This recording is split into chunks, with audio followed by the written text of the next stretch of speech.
السلام علیکم ورحمۃ اللہ تعالی وبرکاتہ. الحمد للہ رب العالمین والصلاة والسلام علی اشرف الانبیاء والمرسلین وعلی آلہ الطاہرین الاکرمین الاجمعین واصحابہ الغر المیامین والتابعین لهم بإحسان إلی یوم الدین. اما بعد فقد قال اللہ تعالی فی القرآن الحکمہ اعوذ باللہ من الشیطان الرجیم بسم اللہ الرحمن الرحیم انما یخشی اللہ من عباده العلماء. صدق اللہ المولانا العظیم وصدق رسولہ النبی الامین المتین الکریم ونحن على ذلك لمن الشاہدین والشاکرین آمین والحمد للہ رب العالمین.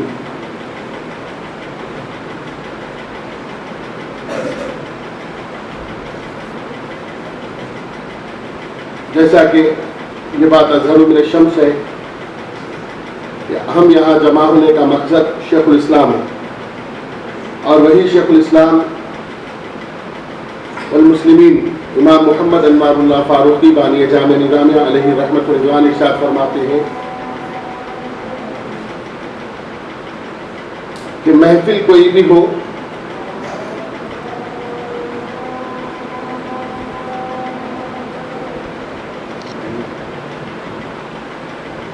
امام محمد انوار اللہ فاروقی بانی جامع نظامیہ علیہ رحمت و رضوان فرماتے ہیں کہ کوئی بھی محفل ہو، شادی کی تقریب ہو یا پھر کوئی جلسہ ہو یا گھر میں کوئی اور ہو، اس میں جب ذکر رسول ہو اور کسی کو برداشت نہ ہو تو سمجھ جانا کہ وہ اپنے ایمان کو تازہ کرنے کی ضرورت ہے، اور اس میں ذکر رسول ہو اور اسے خوشی محسوس ہو تو سمجھ جانا کہ اس کا ایمان تازہ ہو رہا ہے.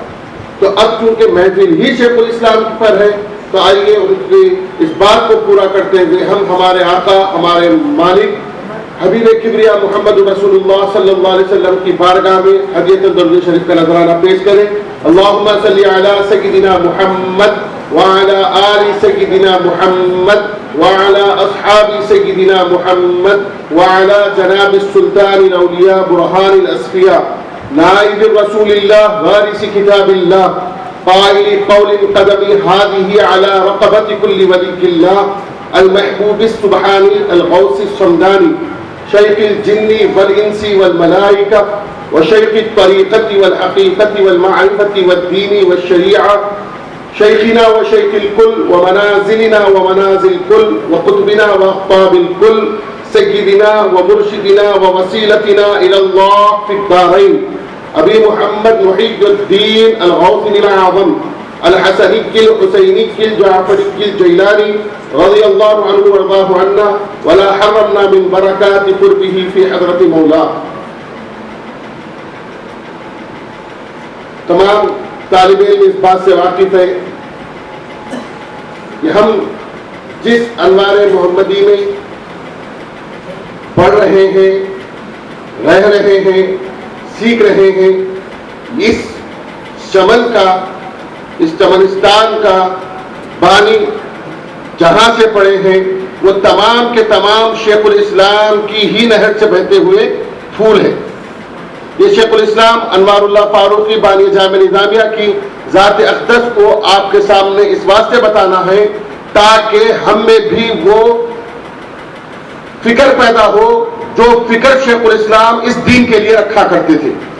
ہم میں بھی وہ تقوی پیدا ہو جو تقوی شیخ الاسلام اس دین کا اپنے اندر رکھا کرتے تھے. ہم میں بھی وہ عشق رسول پیدا ہو جو عشق رسول انوار اللہ فاروقی بانی جامع نظامیہ علیہ رحمت الرضوان اپنے سینے میں رکھا کرتے تھے. تو جب اس کو ہم چاہتے ہیں کہ وہ ذکر ہم کر سکے، ہم چاہتے ہیں کہ وہ فکر ہم کر سکے، ہم چاہتے ہیں کہ ان کے بتائے ہوئے طریقے پر ان کی طرح زندگی گزارے تو ضروری ہے کہ ان کو سنا جائے، ان سے محبت ہو جائے. جب ان سے محبت ہوگی، جب ان سے ان کا ذکر آپ سنیں گے تو آپ خود بخود ان کے راستے پر چلنے کو تیار ہوں گے. یہ فطرت انسانی ہے. تو بس یہ جو آج کا اجلاس ہے یہ آپ کے سبجیکٹ کا مین حصہ ہے. روزانہ جو ہم پڑھ رہے ہیں، قرآن پڑھ رہے ہیں، تفسیر پڑھ رہے ہیں، حدیث پڑھ رہے ہیں، اس کا کام کیا کرنا ہے، اس کا سبجیکٹ آج پڑھنا ہے. یہ سب پڑھ کے ہم کو کیا کرنا ہے، وہ سبجیکٹ آج ہمیں معلوم کرنا ہے. شہ نشین پر اکابرین تشریف فرمائے، اب سبھی واقف ہیں، اور سب کے سب خاص طور سے دکن میں جتنے اکابرین آپ کو ملیں گے وہ شیخ الاسلام کی چوکھٹ سے وابستہ ملیں گے آپ. اور ایک بات یاد رکھیں، جب آپ پڑھ رہے ہیں یہ سب سے پہلی منزل ہے طالب علم، صرف ایکسپٹ کرنا ہے، لیتے جانا ہے. اس منزل میں پہلے حافظ ہو جائیں گے، اور اکثر یہ دیکھنے میں آ رہا ہے کہ حافظ ہوتے کہ اپنی فضیلت اتنی بڑی سمجھ لے رہے کہ اب ہمارے عالم کرنے کی ضرورت ہی نہیں. یاد رکھو آپ قاری اگر حافظ ہے تو آپ ایک ریکارڈڈ ٹیپ ریکارڈ ہے. آپ کو بولے یہاں سے چالو ہو جا، وہاں سے چالو ہو جا، بس اتنا ہی ہو سکتے. جب آپ اس کو آگے پڑھیں گے، اپنے آپ کو عالم بنائیں گے، تو پھر آپ کو سمجھ میں آئے گا کہ کس آیت میں اللہ نے کیا حکم دیا ہے اور کس کو کیسے عمل کرنا ہے. سمجھے؟ پھر عالم کے بعد اس کو اپنی لائف میں عمل کریں گے تو پھر آپ کامل بنیں گے. تو پہلے ہو گیا طالب علم، پھر اس کے بعد ہو گیا ایک عالم، پھر اس پہ عمل کر کے کیا ہو گیا کامل. پھر جب اس عمل کے رازوں کو سمجھنے لگیں گے، اللہ کی قربت حاصل ہوگی، تو پھر ان کیا ہوگا، ایک صوفی ہوگا، ایک شیخ ہوگا. پھر جب ان رازوں کو سمجھ کر ان رازوں پہ پردہ ڈالتے ہوئے لوگوں کی خدمت میں لگ جائے گا، مخلوق کی خدمت میں کرے گا، تو وہ کیا ہوگا، کئی شیوخین کا شیخ ہوگا. کسی ایک اب حدیث میں کام کریں گے تو کئی حدیث کے کاموں میں آپ شیخ ہوں گے. کوئی تفسیر میں کرے گا تو تفسیر میں شیخ ہوگا. لیکن شیخ الاسلام اس ذات کا نام ہے جو ایک طالب علم رہ چکے، اس کے بعد ایک عالم بنے، پھر ایک کامل بنے، پھر اسی کے ساتھ ساتھ شیخ الاسلام ایک شیخ بنے. اور جب شیخ بنے تو کسی ایک ڈپارٹمنٹ یا کسی ایک شعبے کے لیے نہیں بنے. وہ حدیث کے بھی شیخ تھے، وہ تفسیر کے بھی شیخ تھے، وہ فقہ کے بھی شیخ تھے. اس واسطے آپ کو شیخ الاسلام کہا گیا. کیا کہا گیا؟ شیخ الاسلام کہا گیا. اور ایسے لوگ ہر تھوڑے 100 سالوں میں اللہ پیدا کرتا ہے. ہر تھوڑے 100 سالوں میں جب بھی جس ایریے میں دین مرجھا جاتا ہے نا، دین کے اثاثے کو ختم کرنے کی لوگ کوشش کرتے ہیں نا، اللہ وہاں ایسے لوگوں کو پیدا فرماتا ہے کہ ایسے لوگ پیدا ہوتے نہیں، پیدا کیے جاتے ہیں. اللہ کی طرف سے یہ انتظامات میں سے ہے. جب وہ لوگ آتے ہیں تو پورے دین کا سسٹم پھر سے ایک بار چیک کر دیتے ہیں. انہی میں سے ایک شیخ الاسلام انوار اللہ فاروقی ہے. ان کو اگر سے اس بار یہ کہا جائے کہ یہ مجدد ہے، یعنی دین کو پھر سے ایک بار سیٹ کیا آپ نے. اب آپ بولیں گے مجھ سے مجدد بولتے ہی ایسے تو مجدد نارتھ انڈیا میں ہے نہیں، یہ 100 سال کے مجدد نارتھ انڈیا میں ہے. امام اہل سنت امام احمد رضا خان حنفی رحمۃ اللہ علیہ، وہ تو مجدد ہے. پھر شیخ الاسلام کیسے ہو سکتے؟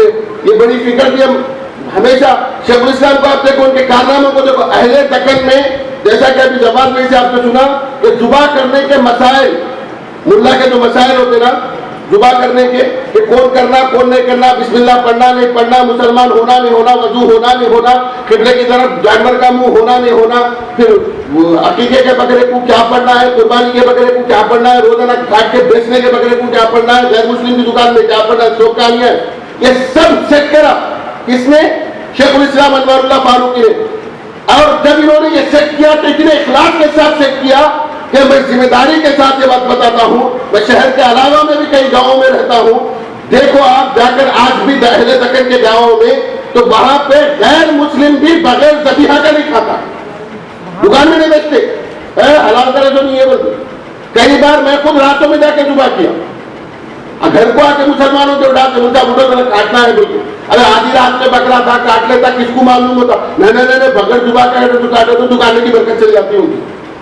تو دین کو مسلمانوں کے قلب میں پہنچانے کے ساتھ ساتھ کفاروں کے ذہن میں بھی سمجھا دیا کہ یہ تمہارے مذہب سے نہیں ہوا تو کیا ہوا، تمہارے فائدے کی چیز ہے. یہ ایسا دین کے رولز کو سیٹ کیا شیخ الاسلام انوار اللہ فاروقی علیہ رحمۃ اللہ نے. پھر یہ مجدد کیوں نہیں ہو سکتے؟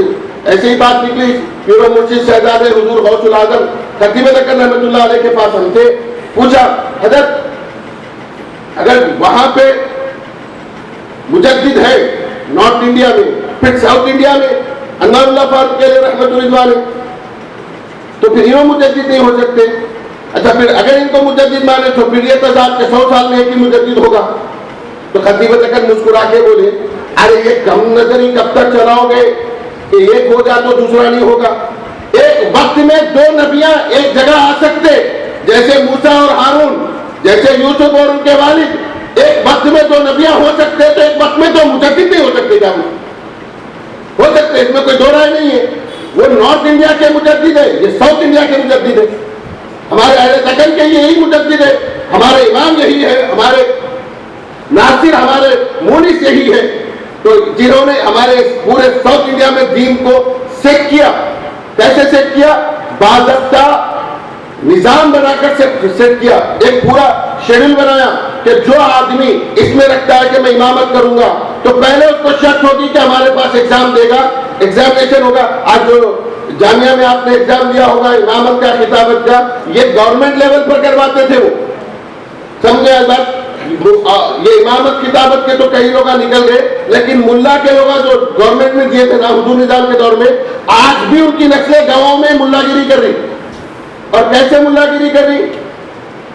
کیسے ملا گیری کر رہی آج کے دور میں ان کی نسلیں؟ کہ ان کی نسلوں کو شیخ الاسلام خالی کاٹنے کا بول کے نہیں بجائے، بلکہ ان کی نسلوں کو جائیداد دے کے بٹھائے وہاں پہ کہ روز یہاں کر کے کھاؤ اور لوگوں کو حلال کچھ کھلاؤ. تو یہ شیخ الاسلام ہے جو مسلمانوں کے دین کی ہر فکر ہمارے کھانے کی بھی کی ہے، وہ ہمارے نمازوں کی بھی کی ہے. تو وہ شیخ الاسلام انوار اللہ فاروق علیہ رحمت الرضوان کو آپ دیکھیں گے اصل آپ کی زندگی سے ہم کیا سیکھنا ہے. تو پہلے یاد رکھو شیخ الاسلام انوار اللہ فاروق علیہ رحمت الرضوان مدینے میں تھے، خواب ہوا حیدرآباد جاؤ، حیدرآباد آئے. جب حیدرآباد آنے لگے آپ، آنے کے بعد آپ کیا سمجھ رہے؟ ایئرپورٹ پہ پورے لوگ تیار تھے سمجھ رہے شیخ الاسلام آ گئے، شیخ الاسلام آ گئے؟ نہیں. یا پھر پانی کی جہاز سے اترتے ہی پورے لوگ جا کے ٹھہر گئے سمجھ رہے؟ نہیں. شیخ الاسلام جب حیدرآباد آئے تو ایک نارمل آدمی کی طرح آئے، انہوں نے محنت کی. پھر انہیں مشہور واقعہ ہے کہ آپ کو اب آبکاری ڈپارٹمنٹ میں نوکری ملی، گورنمنٹ جاب ملی آپ کو. گورنمنٹ جاب ملنے کے بعد کیا ہوا؟ جب گورنمنٹ جاب آپ کو ملی تو آپ کے پاس ایسی فائل آئی جس کی جو چیز اسلام میں حرام ہے. کیا چیز آئی؟ جو چیز اسلام میں حرام ہے ایسی چیز پہ ٹیکس وصول کرنے کی بات آئی. تو شیخ الاسلام فرمائے جو چیز حرام ہے اس کا ٹیکس میں کیسے وصول کروں؟ میں ایسے ڈپارٹمنٹ میں کام نہیں کر سکتا. استعفا لکھ دیا.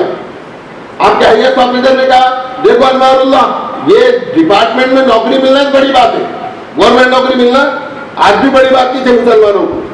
تو بڑی بات ہے کہ تم یہ نوکری لے چکے، تو لہذا تم یہ کرو کہ اس نوکری کو چھوڑو مت. البتہ آئندہ فیوچر میں آپ کے پاس کوئی حرام چیز کے ٹیکس وصولی کی فائل نہیں آئے گی، میں ذمہ داری دیتا ہوں. تو شیخ الاسلام بولے نہیں ضرورت نہیں ہے میرے کو، ایسے ڈپارٹمنٹ میں بھی کام کرتا ہوں، ایسے محکمے میں کام نہیں کروں گا میں جہاں پر ایسی چیز کا ٹیکس وصول کیا جاتا ہے. استعفا دے دیا اور نکل گئے. آپ کو اندازہ ہے کہ نوکری چھوڑ دینے کے بعد شیخ الاسلام نے کئی فاقے گزارے، کئی محنتیں کی، لیکن اس وقت بھی آپ کے ذہن و گمان میں جامعہ تھا. اس وقت بھی آپ کو امت مسلمہ میں دین کو رائج کرنے کی فکر پیدا تھی اور دین کو رائج کرتے گئے، دین کی خدمت کرتے گئے. حالات ایسے بنے کہ اس وقت شیخ الاسلام کی پوسٹ خالی ہوئی. ایسا آدمی جو دین کو بظاہر پرفیکٹ جانتا ہو، کیسے دین کو، دین کے لا اینڈ آرڈر کو پرفیکٹ جانتا ہو، وہ ہمارے محکمے میں یعنی ہماری سلطنت میں آئے اور ہماری سلطنت کے نشر و اشاعت اسلام کے کام کرے.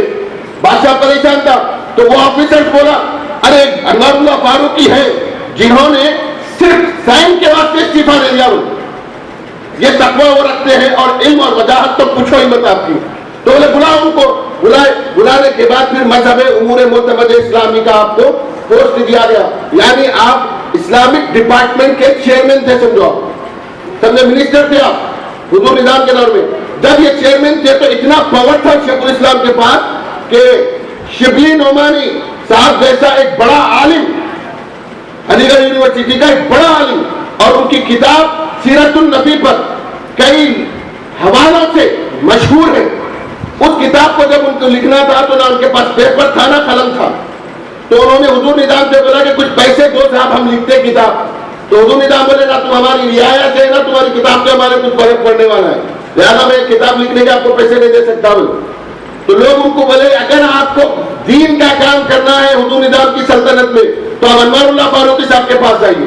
تو شبلی نعمانی صاحب درخواست لکھے، اتنا بڑا عالم، ایک بڑی جماعت ان کو فالو کرتی.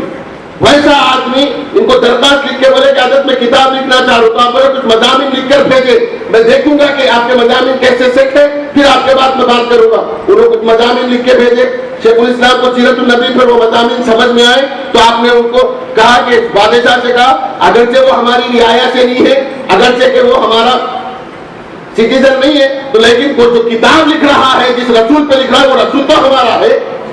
تو اچھی بات ہے. بادشاہ بولا آپ ٹیکس آدھا آپ دیجیے، خرچہ آدھا میں دوں گا، یعنی آپ کے ڈپارٹمنٹ سے آدھا دیجیے، سروے کاسٹ سے آدھا دوں گا. ایسا کر کے 14 سال تک قلم، دوات اور ایک ملازم کا خرچہ ان کو دیے تو وہ کتاب لکھ سکے. شیخ الاسلام خالی کتاب نہیں لکھے، کئی مصنفین کے معاون بھی رہے. پنجابی زبان میں ہندوستان میں پہلی بار قرآن کا ترجمہ شیخ الاسلام کی نگرانی میں ہوا. آج دنیا بولی کہ قرآن کو انگریزی میں پیش کرو، لوگوں کی سمجھ میں آنے والی زبان میں پیش کرو. 150 سال پہلے ہی شیخ الاسلام پورے ہندوستان میں اب قلیل لوگوں میں ہے جو قرآن کا ترجمہ انگلش میں کرانے والوں میں. چادر گھاٹ کے صدر مدرس تھے، چادر گھاٹ ہائی اسکول ہے نا، اب ہائی اسکول ہے وہ جب گورنمنٹ اسکول تھا تو اس میں مدرسہ سمجھا، تو اس کے جو پرنسپل تھے وہ نو مسلم تھے اور کرسچن تھے. وہ ان کی مادری زبان انگریزی تھی اور وہ بڑے دین تھے. انہوں نے شیخ الاسلام کی نگرانی میں 15 16 17 پارے کی. پھر بعد میں ان کا انتقال ہو گیا، پھر بعد میں اس کو اور پورا کرایا گیا. بہرحال شیخ الاسلام ہی کے دور میں قرآن کا انگلش ترجمہ کیا گیا، مراٹھی زبان میں ترجمہ کیا گیا. جب پنجاب والے آئے وہ کہنے لگے کہ ہم پنجابی زبان میں قرآن کا ترجمہ کرنا چاہتے ہیں، تو اردو نظام بولے پنجاب سے میرا کیا تعلق. پھر لوگ شیخ الاسلام کے پاس پہنچے. شیخ الاسلام بولے پنجاب سے تعلق نہیں ہوگا لیکن قرآن سے تو تعلق ہے نا. پھر بادشاہ بولا اچھی باتیں لکھ دیجیے. ایسے ہی کر کر کئی لوگوں کو ہیلپ کیا، بلکہ قرآن کا کام کروایا اور کئی معاملات میں شیخ الاسلام نے یہ کام کیا. لیکن جب آپ نوکری چھوڑے، فاقے گزارے، نئی پریشانیاں اٹھائی، تو اللہ نے ایسا مقام عطا کیا کہ اب جس کے سر پہ ہاتھ رکھے اس کے مقامات بڑھ جانے. پہلے محنت کر کے بتائے کہ ایک عالم کو اللہ سے ڈرنا چاہیے ہر حال میں، اور انہوں نے ڈر کر بتائے تو دنیا نے دیکھا کہ اللہ نے ان کو شیخ الاسلام کا وہ مقام عطا فرمایا. اور نسباً تو فاروق کی تھے ہی نہیں، سرکار عمر فاروق رضی اللہ تعالیٰ عنہ کا فیضان تو جاری ہونا ہی تھا آپ پہ. اور ایسا جاری ہوا کہ جب آپ کسی فقہ کی کتاب پڑھاتے ایسے محسوس ہوتا کہ مظہر امام اعظم ابو حنیفہ بیٹھے، اور آپ راتوں میں درد تصوف کیا کرتے فتوحات مکیہ کا. ایسے محسوس ہوتا کہ فیضان غریب نواز سلسلے چشت کی شکل میں لے کر آپ بیٹھے ہوئے. اور آپ دیکھیں شیخ الاسلام اتنے بڑے عالم ہونے کے باوجود اپنے دل کی روحانی کیفیات کو بڑھانے کے لیے سلسلے چشت میں، وہ بھی صابری چشتی تھے، وہ بھی صابری چشتی شیخ تھے. اور آپ کو معلوم ہے حضرت شیخ الاسلام کے جو پیر و مرشد تھے، حضرت شیخ الاسلام کے جو پیر و مرشد تھے حاجی امداد اللہ مہاجر مکی. کون تھے؟ ہمارے سنت و جماعت کے.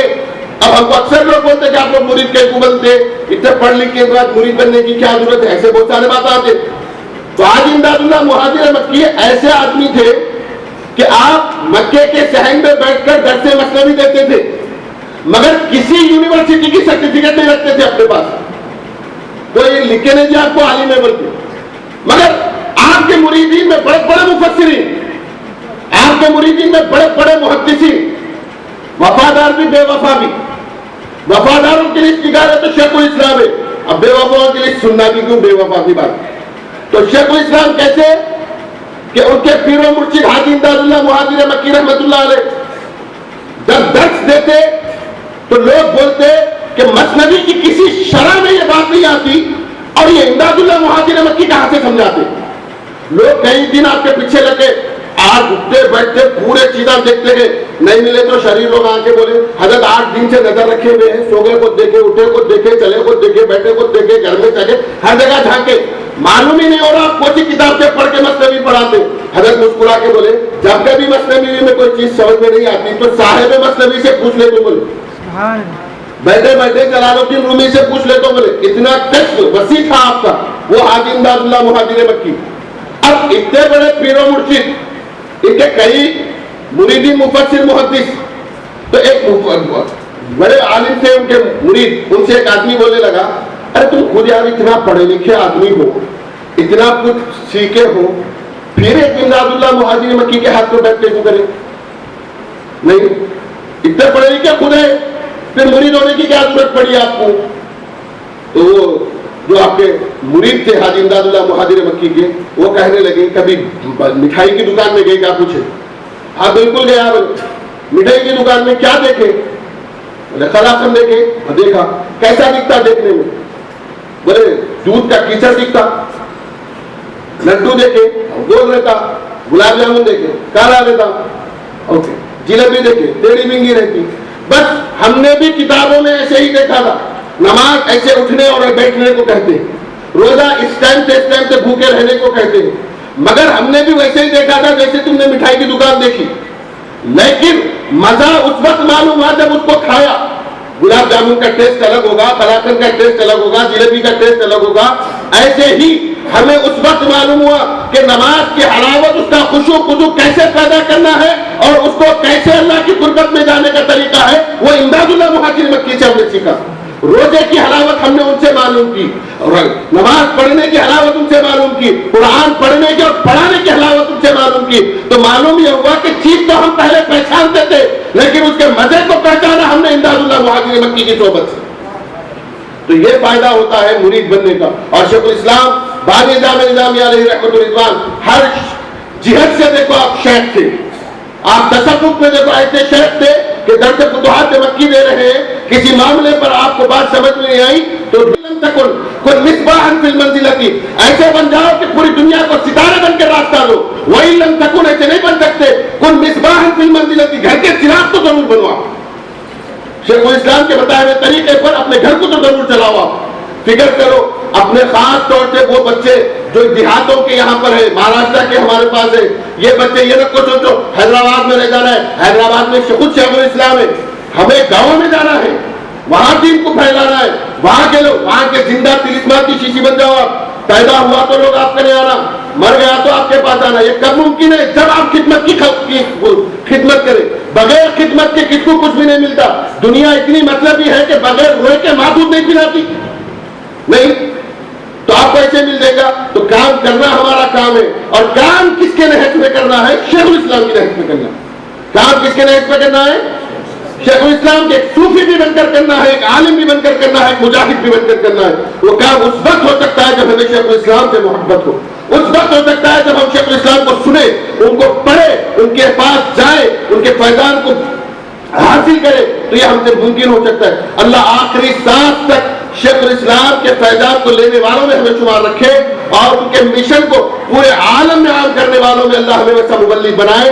آخری سانس تک شیخ الاسلام اور ان کے اجداد، اور بالخصوص ان کے دادا حضرت عمر فاروق رضی اللہ تعالی عنہ کی طرح دین مصطفی میں عمل کرنے اور اس کی شریعت کو ہماری زندگیوں میں اور ہمارے دائرے میں نافذ کرانے کی توفیق عطا فرمائے برحمتک یا ارحم الراحمین. والحمد للہ.